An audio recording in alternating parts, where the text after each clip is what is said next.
Hello everyone, thanks for tuning in to today's first video, doing the 6th Spring 2021 update for today's first video. So here we go again, time for another spring update for you. We're coming to the end of the spring updates now, actually just one more update to do next week. And then after that, all that's left to do is release a spring forecast, like 2 weeks today.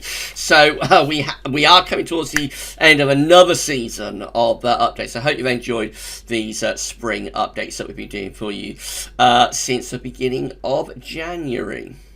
So I shall get on with the 6th Spring 2020 update for you in a moment. Just to say that coming up later on today, we're going to have GavsWeatherVids Sunday Roundup. As always on a Sunday, going to have your eclectic mix of this and that, including the weather for the next 10 to 14 days as well. And they're going to be live streaming tonight. I think in a live stream, we'll start showing you a little bit of summer data. How does that sound? A little bit of long-range data for summer 2021. So that will be coming up in the live stream later on today from 6 o'clock.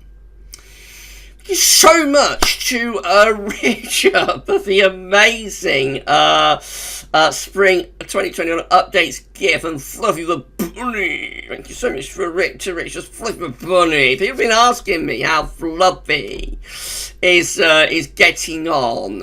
You know, how is Fluffy? People have been asking how's Fluffy.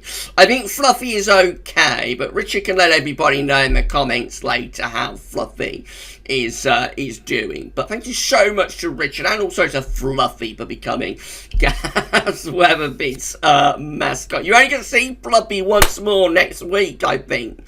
And then you won't see Fluffy again. But we'll always remember Fluffy the Bunny, won't we? We'll always remember Fluffy. So thank you so I'm so sorry, everybody. Thank you so much to Richard for our amazing spring updates. Get that bunny just sets me off. I'm so sorry, everybody. I just have to look at that bunny. I love it, and it sets me off. I'm so sorry. So sorry, everybody. Right, be sensible, Gab. Be sensible. Come on, put yourself together.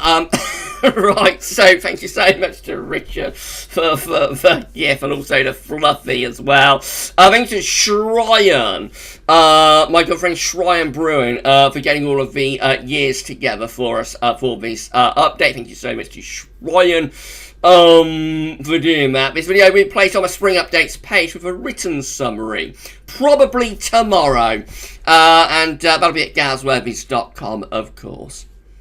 Right, I think that's everything I'm going to tell you, so let's move on, shall we, and show you what we're discussing this week. So we're going to be looking at England and Wales precipitation for January, first of all. So this is the England and Wales precipitation page at the UK Met, showing all months' worth of precipitation all the way back to 1766. Let's roll down then to the bottom, and we come to 2020-21.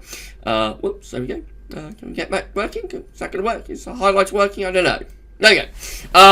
What happened there?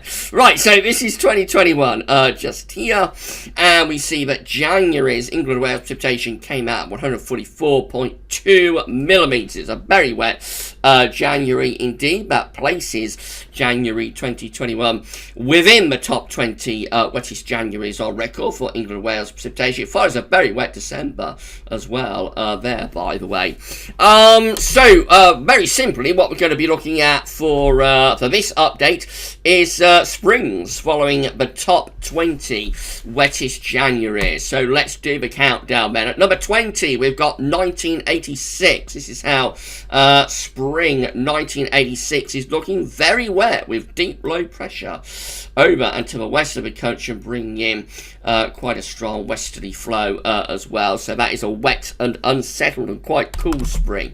Starts off in 1986. At number 19, we've got a spring of 1990, following the 19th wettest January. This one with a large area of above average heights across northern and western Europe. Low pressure pushed northwards. Jet streams pushed northwards as well. That's a very warm and dry spring in 1990. Very, very warm, dry spring, that one. Setting up the pattern for what will be a hot summer, of course. Number 18, we've got a spring of 1999. This one is more unsettled with below average heights out to our west and some above average heights over to the east Does have non-blocking seal, but it's not a particularly cold spring. It does have one sort of quite potent cold snap in April 1999. Otherwise, it is actually quite a warm spring in 1999. Number 17, we've got 1937, the 17th. Wettest January is 1937. The spring of 1937 is also unsettled with low pressure in from off the Atlantic. Again, there is a bit of a non-blocking seal, but it's not a particularly cold spring. I don't think this one. It's just generally quite an unsettled and rather wet and windy sort of spring. At number 16, we've got 1994, and this is also a very unsettled spring as well, with a lot of low pressure over to the north of the country. High pressure is down to our south. It's a very westerly spring. Again, it's generally quite a mild spring, but it is quite unsettled. It does have one potent cold snap again in April of 1994, coinciding with Easter. Has a white Easter, actually, I think, in 1994. But otherwise, it's quite a mild, quite a warm spring, but also unsettled. Then go a long way back to 1906. The 15th wettest January is 1906, so spring 1906 is a rather colder season, with below average heights to our east and south, some above average heights in the middle of the North Atlantic, and of course that pulls in pretty cold northerly winds during the spring of 1906. We go a very long way back for number 14. It's 1852. This one is very block sort of spring. Has above average heights, high pressure blocking around Greenland and Iceland, and probably pulling in quite cold winds from the north and northeast as well. So that's a colder but drier spring for 1852. The spring of 1872 turns up at number 13. This one is a very unsettled and wet spring, with deep low pressure across most of Western and Northwestern Europe. I don't think it's a particularly cold spring, but it is a very unsettled spring in 1872. Oh, look, we have 2021, although the browser says 2020. Let's change that over. Yes, this is at number 12. At number 12, we've got January 2021, the 12th wettest January. For England, Wales precipitation is 2021. We do not know, however, what the spring of 2021 has in store for us. All will be revealed. Thank you so much to Shryan for that one. Number 11, we've got 2008. This is a colder, wetter spring. This one has blocking around Greenland and Iceland with low pressure to our south. And again, we're pulling in cold winds from an easterly and a northeasterly direction. So the spring of 2008, yeah, is a pretty cold spring, to say the least, particularly from the middle of March to the middle of April. Later on, it does get warmer, however, as we get through to May 2008. It gets a lot warmer. Then we've got spring of 1877. This one looking very wet across northern western parts of Europe. So that's a very, very unsettled spring at number 10. At number 9, we've got spring of 1943. We're top 10 now, of course. Number 9, spring 1943. This with higher pressure around the UK, West Europe, lower pressure up to the north. That's a drier and also quite warm spring in 1943, I should say. That's a nice spring. Then we've got the spring of 1984 at number 8. This one has a bit of a blocking signal with some higher pressure out to our north and west. Lower pressure is to our south. Winds tend to be in from an easterly direction. I think this is a very easy spring. Not overly cold, I don't think, despite the blocking. But a lot of easy winds in the spring of 1984. At number 7, we've got spring of 2016 with above average heights blocking around Greenland and back into the northern latitudes and below average heights to our south. You'd look at that and think it's quite a cold spring. It is not a particularly cold spring, although it does have a very cold spell in April of 2016, but otherwise it's actually not a bad spring really. There's a lot of dry and warm weather in the spring of 2016. Number 6, we've got spring of 1939 with above average heights out to our North and northwest, below average heights to our east and southeast. With this one, we're probably pulling in a lot of easterly, northeasterly winds. I think that's a relatively dry spring, but a little bit on the cool side. Top 5 now. At number 5, we've got spring of 1928. Interesting how a lot of these springs are following teaser winters. Winter 27-28 is 1927-1928 is a teaser winter, as is the last one that we just looked at as well. 1938-1939 is a teaser winter. So it looks like teaser winters can sometimes have quite wet Januaries. Anyway, I'm off on a tangent. Sorry about that. You know how I love my teaser winter idea. So anyway, this is the spring of 1928. This one's quite a cold spring actually. Certainly the jet stream southwards, certainly the trough of low pressure southwards too.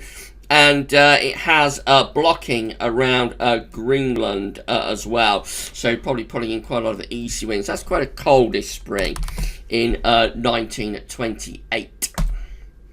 Number 4, we've got spring of 1995. This one with high pressure out to our west and going northwards. Low pressure is to our east. This is a very dry, and despite what looks like it's probably quite a cold signal with a lot of northerly winds, despite that, it's actually quite a warm spring. But it does have a pretty chilly March. March of 1995 has a couple of relatively widespread snow events, actually. Quite a coolish March. But then the rest of the spring is generally quite warm, and especially so for May 1995, which is an abnormally hot month.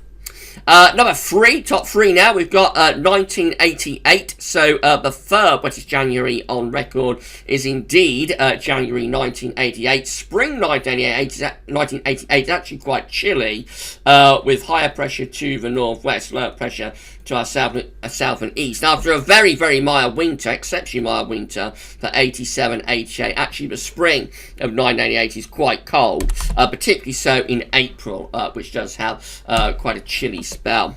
Number 2, we've got the spring of 1948.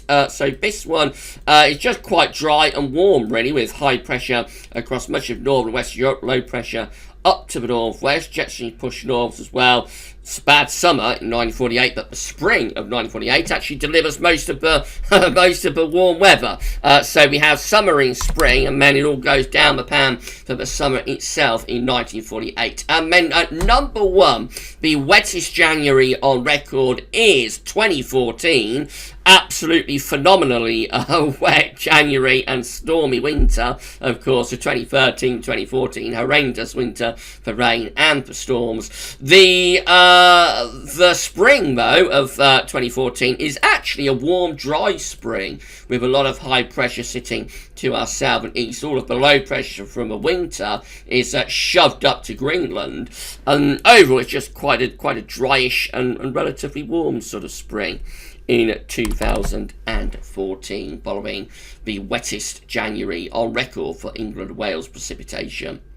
Right, let's put all of that together then. So this is how all Marches combined are looking, following the top 20 wettest Januaries. So for March, we do have a little bit of a blocking signal to our northwest, but it's quite weak, really. Just was generally pretty unsettled, I think, for these Marches, with low pressure across much of northwest Europe. And whilst there could be a bit of a signal for colder weather, I don't think you would look at that and say it's a strong signal to be cold in March, but it is quite an unsettled signal. All Aprils combined, following the top 20 wettest Januaries, show low pressure out to our northwest. High pressure is down towards Spain. Winds will be coming in from a west-southwesterly direction. So rather unsettled again, but also with the high pressure down to the southwest, you know, some dry weather at times. Relatively typical, actually. I would have thought this is a classic sort of April sunshine and showers type month. Not cold, really, at all. Not a cold signal. Winds tending to be west or southwesterly. The Azores high could ridge and give some pleasant weather in these Aprils. A little bit different for all Mays combined. Suddenly we get a bit of a northern blocking signal setting up with these Mays. Higher pressure begins to develop around Greenland and Iceland. Lower pressure looks like it's developing to our south. And winds, yes, they would be easterly, but possibly even a little bit northeasterly. So maybe a colder signal or cooler signal for May. And slightly, slightly unsettled as well, with projection on a bit of a southerly track. So maybe a bit of a deterioration for the Mays.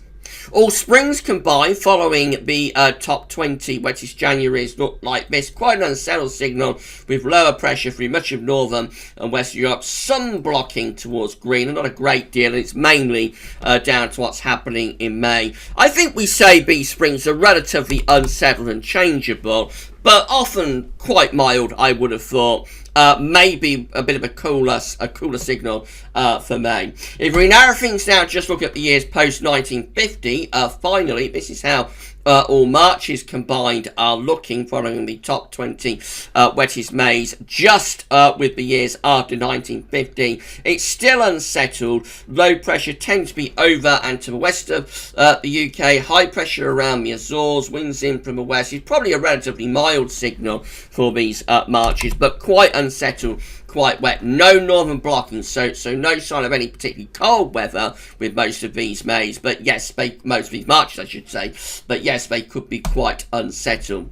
All Aprils combined, post 1950, look rather different. It's a bit of a colder signal for these Aprils, with lower pressure tending to be to our east, and higher pressure tend to be to our west and northwest, and particularly focusing around Greenland. So you could envisage that these Aprils are pulling in winds from the north a little bit more, actually, compared to the overall package when we narrow things down to post 1950. So interesting, isn't it? You would think that like the overall package would be the colder package, because that encompasses the first half of the 20th century and even into the Victorian era. But no, not necessarily. It's not necessarily the case, and it's actually the years after 1950, the Aprils after 1950, that look like they have a colder, more northerly type signal.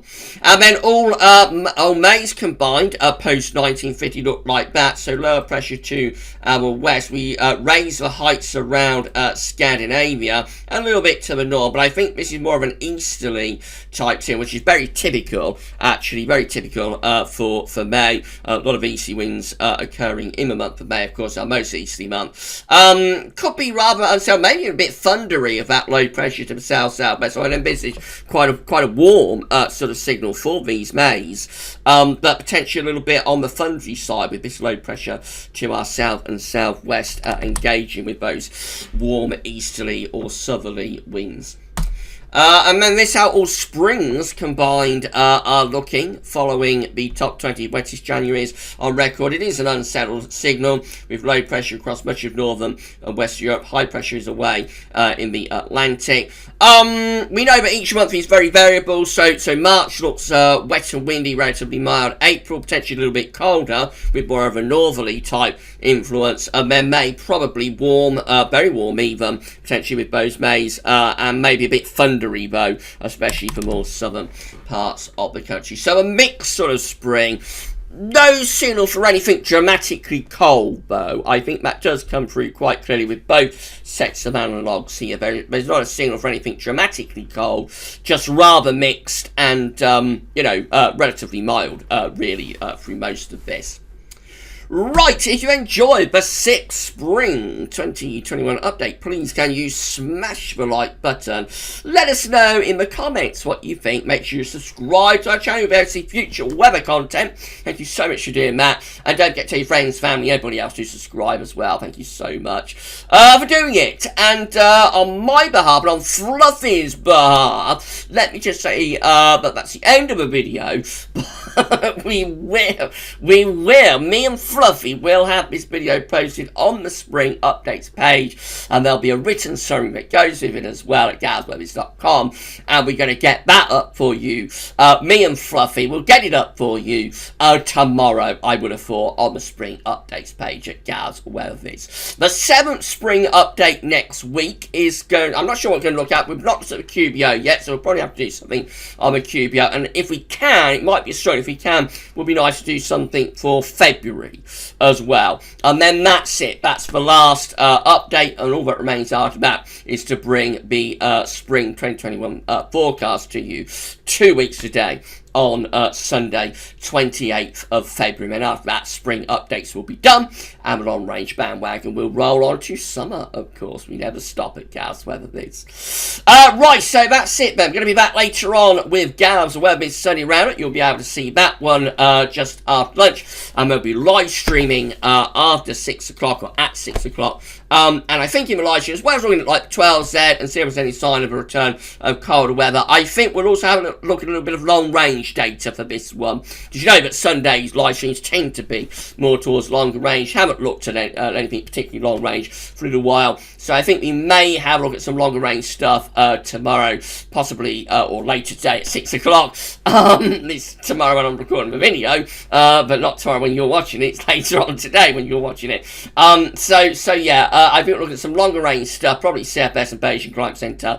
Who knows? You'll find out in the live stream. 20 minutes, that's all for now. Thank you so much for watching. I'll see you later on for the spring update. No, I'll see you later on for GavsWeatherVids Sunday Roundup. And then for the live stream at 6 o'clock. Say bye-bye, Fluffy. And that's all for now. Thank you so much for watching. Bye for now.